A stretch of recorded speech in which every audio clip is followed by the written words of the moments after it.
उन्होंने बोला आपको बाद में पहले वो करने के लिए उन्होंने बोला। आदरणीय सदन के अध्यक्ष जी, हम इस सदन में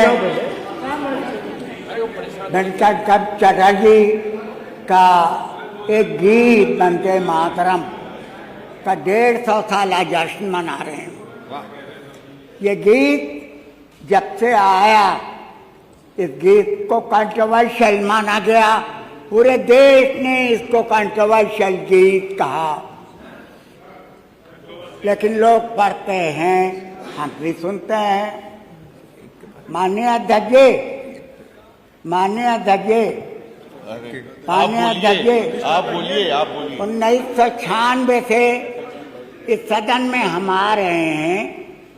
हमने किसी सदस्य को उसकी पॉलिटिकल पहचान से नहीं जाना।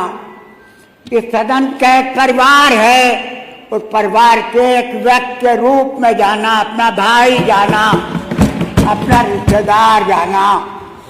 जब इस सदन में एक दूसरे पर खींचातानी होती है तो वो अच्छा नहीं लगता। लगता नहीं है कि हम एक परिवार के सदस्य हैं, ये नहीं लगता। लगना चाहिए, लगना चाहिए। ये कंट्रोवर्शियल इशू रहा है। 1997 में 96 में सदन बनी थी, लेकिन एक साल तक वो अंडर सस्पेंडेड एनिमेशन रही और 97 में सरकार बनी भारतीय जनता पार्टी की।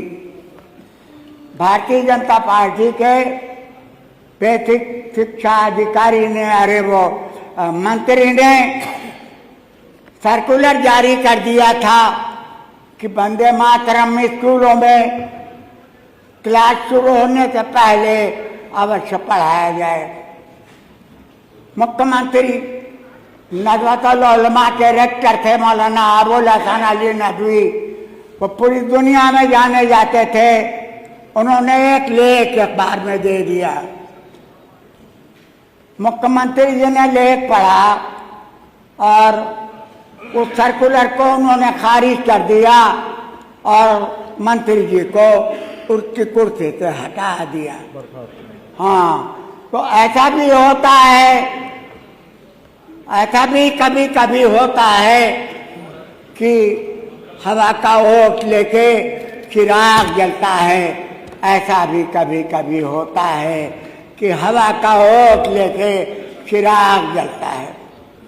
लोगों, ये सही है कि हिंदुस्तान की अज़ीमुश्शान पार्लियामेंट में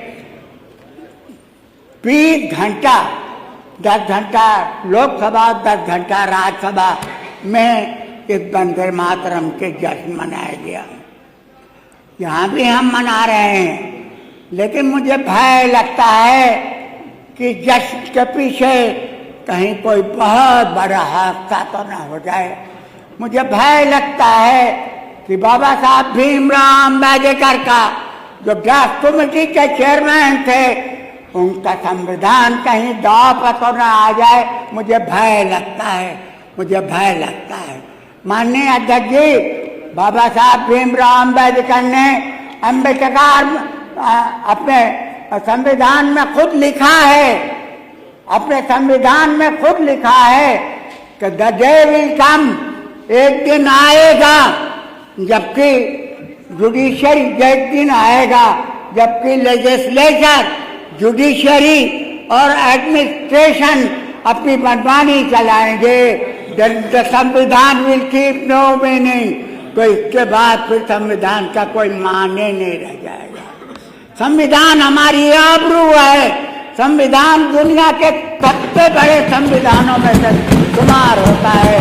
भीमराव अम्बेडकर संविधान कमेटी ने दुनिया के सारे मुल्कों का संविधान पढ़ा और तो हिंदुस्तान का संविधान बना। इसके फंडामेंटल राइट्स, इसके दुनिया भर के, इसके नागरिकों के राइट्स वो दुनिया में कहीं नहीं मिलते, अपने संविधान देता है। मुझे भय लगता है, मुझे भय लगता है कि कहीं ऐसा न हो कि देश का संविधान खतरे में पड़ जाए। मेरे भाइयों, ये नोट कर लो, ये नोट कर लो अच्छी तरह से कि देश की आबरू मेरी ख्वाहिशों से बड़ी है। मेरी ख्वाहिशें कुछ भी हो, मैं अपने को मुसलमान कहूँ, आप अपने को हिंदू कहें, वो अपने को सिख कहें, ये छोटी बातें हैं। देश का संविधान सबसे बड़ा है। हमकी जिम्मेदारी बनती है कि हम अपने संविधान की सुरक्षा करें, और उसी के लिए मैं खड़ा हुआ था।